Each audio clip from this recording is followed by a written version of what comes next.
Bienvenidos a su canal Academia Archivista, un espacio para sumar. En este video tutorial conversaremos sobre el inventario documental, un instrumento archivístico indispensable para la administración de la documentación durante todo su ciclo vital. Identificaremos parcialmente el marco normativo que lo regula, los campos que lo componen y el cómo debe diligenciarse. Empecemos por definir qué es un inventario documental. Básicamente, el inventario documental es definido en el Acuerdo 027 de 2006 como un instrumento de recuperación de información que describe de manera exacta y precisa las series o asuntos de un fondo documental. La elaboración del inventario documental se enmarca en el proceso técnico de organización documental. Y dentro de la organización documental, recordemos que hay tres subprocesos: clasificación, ordenación y descripción. En la descripción tenemos varios instrumentos que nos permiten describir la información para poder llegar con facilidad a ella. Entre ellos tenemos los censos, los índices, los catálogos, las guías y los inventarios. Para el caso que nos ocupa, trataremos lo relacionado con los inventarios. En Colombia, los inventarios documentales han sido regulados por más de 110 años. Entre 1913 y 2013 se han expedido por lo menos 17 normas en donde se hace alusión a la importancia de los inventarios documentales para la gestión de la documentación en las entidades públicas. Como podemos ver en la gráfica, básicamente tenemos 4 leyes, 3 decretos, 2 circulares y 9 acuerdos. Estos acuerdos vale decir que son expedidos por el Archivo General de la Nación, que es el ente rector de la política archivística en Colombia. No detallaremos en este video tutorial el marco normativo porque no es el asunto que nos convoca, pero sí citaremos las 4 normas que nos parecen relevantes tener en cuenta para este proceso. La primera es la Ley 4 de 1913. En 1913 el Congreso Nacional expidió esta ley sobre régimen político y orden municipal que en el artículo 289 estableció que los jefes de oficina vigilarían que los secretarios recibieran los archivos por inventario y que arreglaran convenientemente el que corresponda al tiempo que funcionen. Al efecto, impondrán multas sucesivas a los secretarios que han funcionado o funcionen para que cumplan con sus deberes. Esas multas se repuntaban a penas correccionales. Este primer elemento de 1913 ya nos deja por sentado la importancia que se le estaba dando al control de la documentación. Casi 100 años más tarde se promulga la Ley 594 del 2000, Ley General de Archivos, que en el artículo 26 estableció la obligación a las entidades de la administración pública de elaborar inventarios de los documentos que produzcan en ejercicio de sus funciones de manera que asegure el control de los documentos en sus diferentes fases. Nuevamente vemos una preocupación del gobierno nacional por el control de la documentación. Posteriormente, se expiden los acuerdos 038 y 042 de 2002. El acuerdo 038, por el cual se regula el artículo 15 de la Ley General de Archivos, buscó regular la responsabilidad y obligaciones de los servidores públicos con relación a los archivos, estableciendo la obligación de que los funcionarios públicos, al ser vinculados, trasladados o desvinculados de su cargo, recibirían o entregarán, según el caso, los documentos y archivos debidamente inventariados para garantizar la continuidad de la gestión pública. Este acuerdo mencionaba la existencia de un formato de inventario documental, es decir, ya vemos la estandarización para formalizar la producción de inventarios y, hay que decirlo, este acuerdo además establecía las instrucciones para diligenciar el formato de inventario. Finalmente tenemos el Acuerdo 042 de 2002, por el cual se establecen los criterios para la organización de los archivos de gestión en las entidades públicas y las privadas que cumplen funciones públicas, y regula el inventario documental. El Acuerdo 042 de 2002 tiene un aspecto a destacar, y es que fijaba los criterios de organización de los archivos y, en nuestra interpretación, describía claramente el cómo se vinculaba la organización de las unidades documentales, bien fueran simples o complejas, con el registro de información en el inventario. Como dijimos anteriormente, en los años siguientes y hasta la actualidad, en Colombia se continuó regulando con respecto a los inventarios documentales, como lo podemos ver en la línea de tiempo de la gráfica anterior. Sin embargo, no nos detendremos en este video tutorial a explicar cada uno de los aspectos regulados, por considerar que ya contamos con los elementos suficientes para adentrarnos en aspectos técnicos como la finalidad de los inventarios y su diligenciamiento. El formato único de inventario documental, al que en adelante vamos a llamar FUID, está regulado por el Archivo General de la Nación, como podemos verlo en pantalla, y en él podemos observar tres partes. Una parte inicial, a la que llamaremos encabezado, la parte que constituye el cuerpo o el contenido, y finalmente la parte que está sujeta a la delegación de responsabilidades o a la entrega de responsabilidades, que son las firmas. Centraremos nuestra atención en los campos del primer aspecto, es decir, en el encabezado. Podemos ver que el encabezado tiene 5 campos que nos dan cuenta de la información de la entidad y tiene 4 campos que dan cuenta del proceso de fechas y número de transferencia que se está ejecutando. Vamos con la primera parte. El campo de entidad remitente describe el nombre de la entidad responsable de la documentación que se va a transferir. Esta entidad que remite la información no necesariamente fue la productora. Es posible que ella, por múltiples motivos, custodiara esa información. Este no es un común denominador, sin embargo, es un caso que suele presentarse. El campo de entidad productora nos permite identificar el fondo documental que produjo la documentación. La precisión es necesaria en este caso, por lo que recomendamos escribir el nombre completo de la entidad.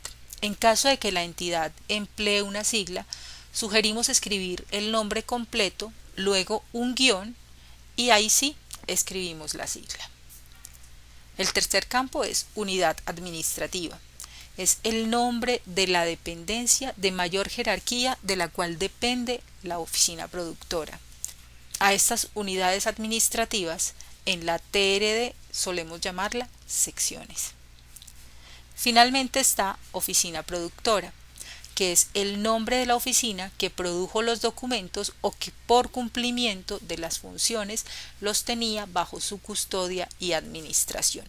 Realmente esta es entonces la que está haciendo el proceso de inventario documental y a quien corresponde la información. El campo objeto busca describirnos cuál es la finalidad que persigue ese inventario. Podemos identificar en la actualidad 6 razones por la cual se elaboran los inventarios documentales. El primero es porque se va a realizar una transferencia primaria de información, es decir, que la documentación va a pasar del archivo de gestión al archivo central. Una segunda razón para la elaboración del inventario documental son las transferencias secundarias. Cuando la documentación va a pasar del archivo central al archivo histórico, es decir, es documentación con disposición de conservación total, y para controlar este paso de una fase a la siguiente es necesario regularla con el inventario documental. Una tercera razón es la eliminación documental.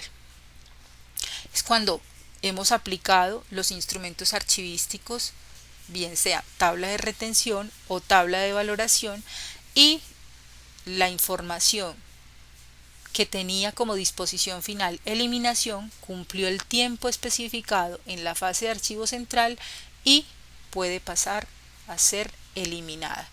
Un cuarto objeto para la elaboración de inventarios es por vinculación, traslado o desvinculación. Este objeto, como lo mencionamos al principio, está regulado en el Acuerdo 038 de 2002, pero además la Ley 951 de 2005, por la cual se crea el Acta de Informe de Gestión, establece el inventario como un anexo del acta.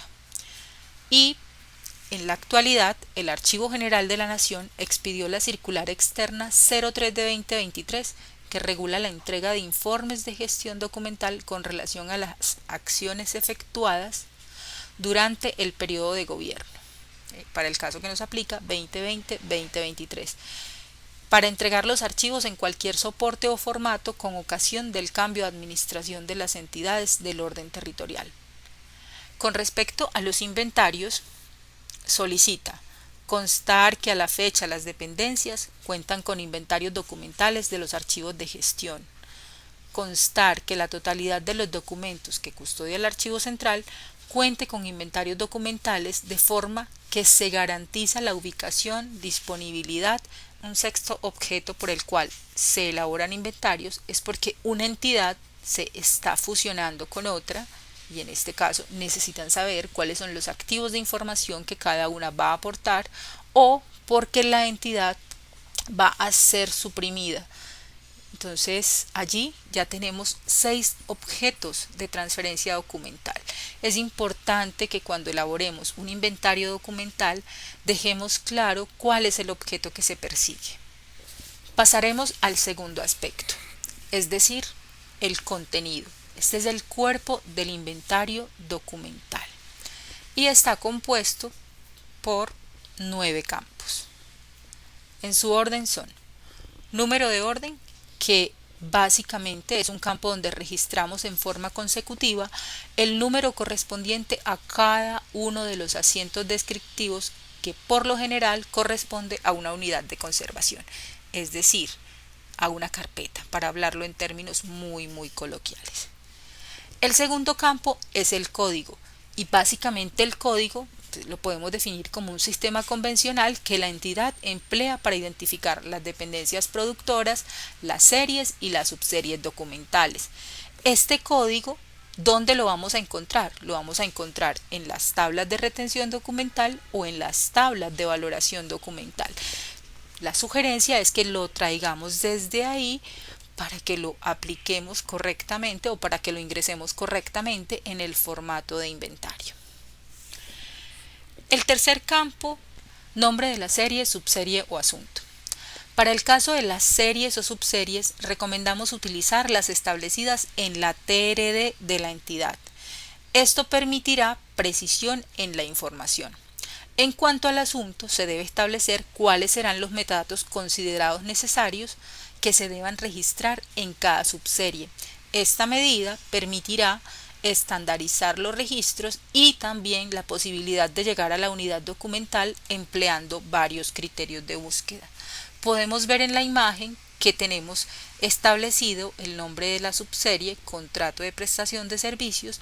Un segundo factor es que identificamos cuál es el número del contrato y el año en que se efectuó.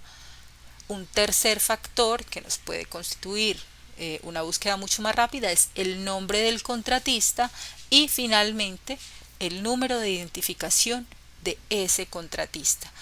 Esto puede ser un ejemplo que pueden aplicar a los contratos. Algunas entidades para registrar los contratos, por ejemplo, agregan otro campo, como por ejemplo modalidad de contratación, dependencia que está a cargo del contrato y el objeto del contrato. Sin embargo, también es importante precisar que a mayor cantidad de datos puede que a la hora de realizar una búsqueda se demore muchísimo más en procesar la información. Entonces, debemos ser muy estratégicos para establecer esos metadatos que vamos a ingresar en el campo de descripción o asunto.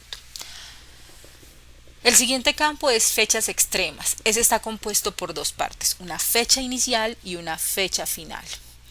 Al respecto, recomendamos emplear el formato de día, mes, año y escribir las fechas empleando cifras completas. Ejemplo, 05 para el día en lugar de solo 5, 02 para el mes y el año completo, 1998. No recomendamos escribir 98. ¿Por qué? Porque muchas veces cuando empleamos filtros no nos trae la información porque no reconoce por completo el año y no lo asocia con otros registros que tengan el mismo año. Entonces, súper importante ese aspecto.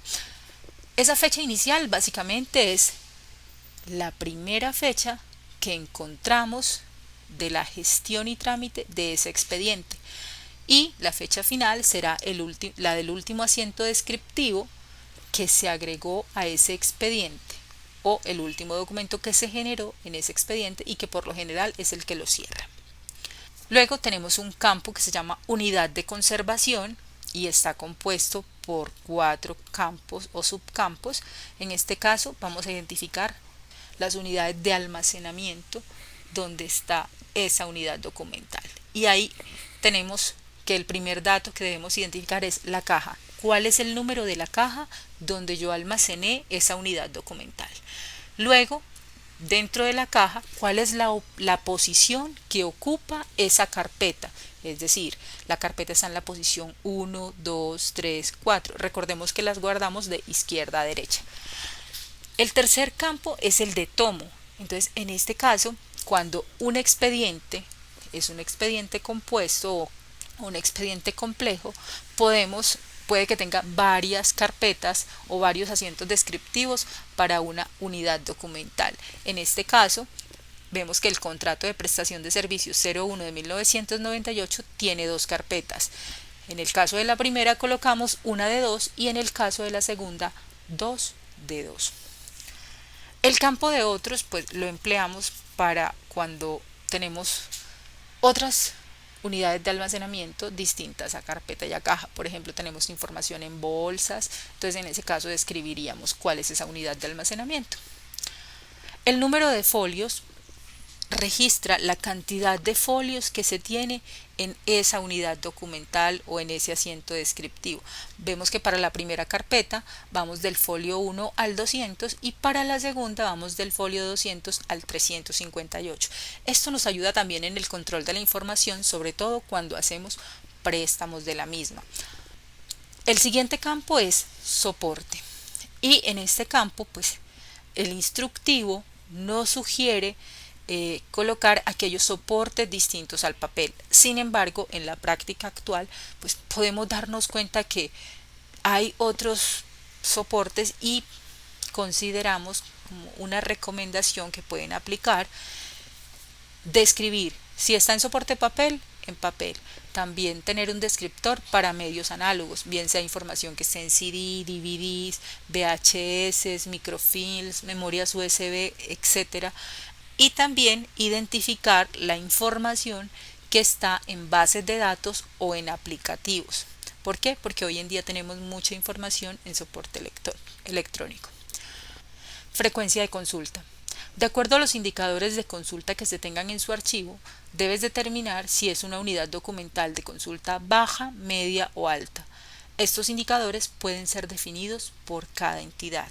Y finalmente tenemos el campo de notas. En este campo se registrará información importante que no se describió en los campos anteriores. Para diligenciar este campo de normas vamos a hacer un video tutorial donde explicaremos cómo diligenciarlo, ya que se pueden presentar muchísimas variables según el tipo de soporte.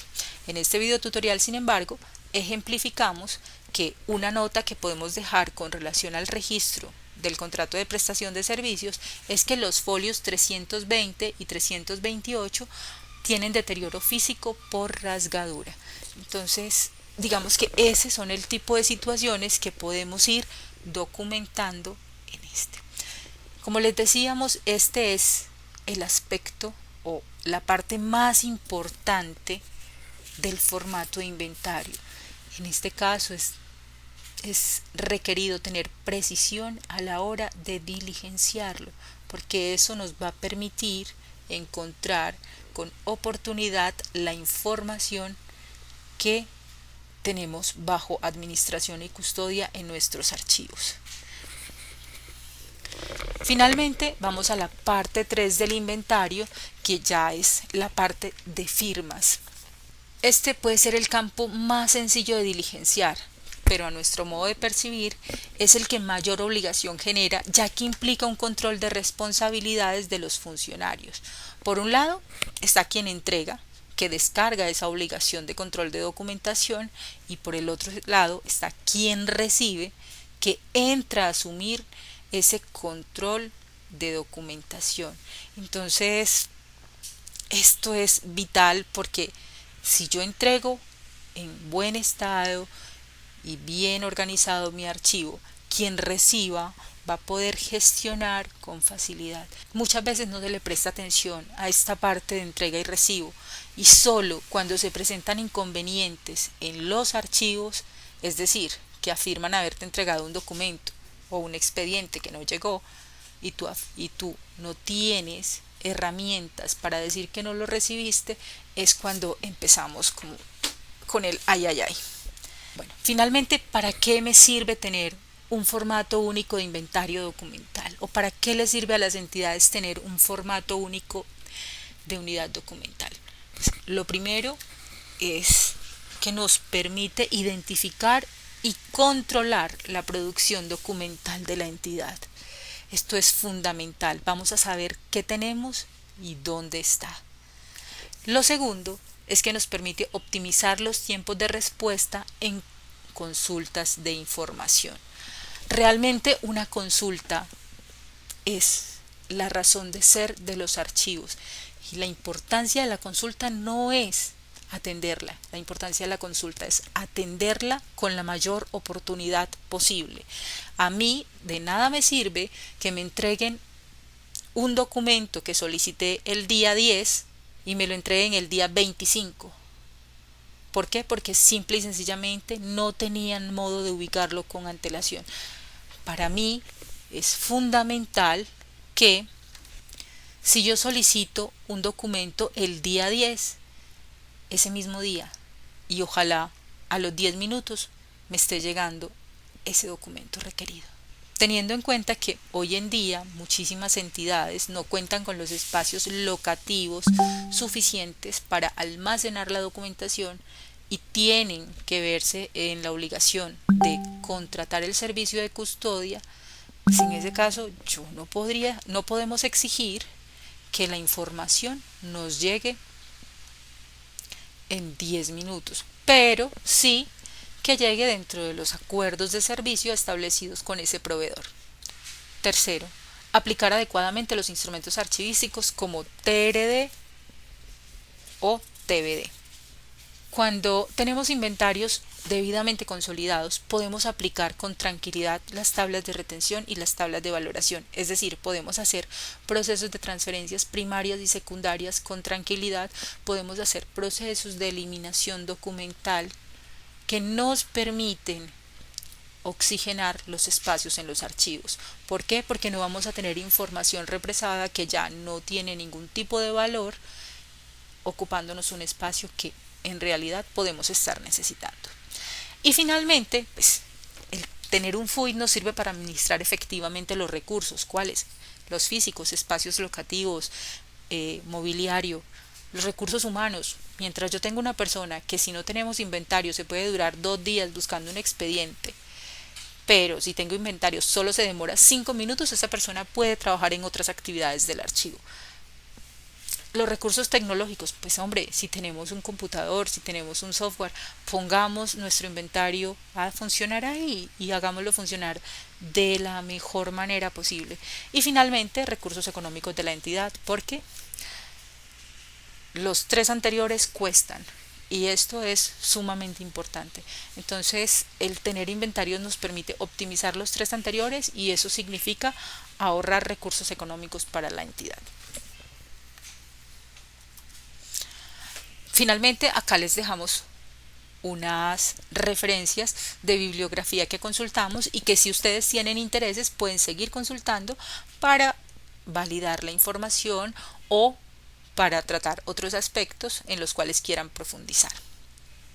Por último y como conclusión, pues les podemos decir que el FUID que acabamos de explicar contempla los aspectos regulados por el Archivo General de la Nación. Sin embargo, en la práctica hemos evidenciado que según las necesidades de la entidad es posible agregarle campos adicionales al inventario, y esos campos lo que van a hacer es permitirnos gestionar con mayor efectividad la documentación y además nos permiten la interacción con otros procesos técnicos. De esta manera finalizamos este video tutorial. Te invitamos a dejar tus comentarios y a suscribirte a nuestro canal.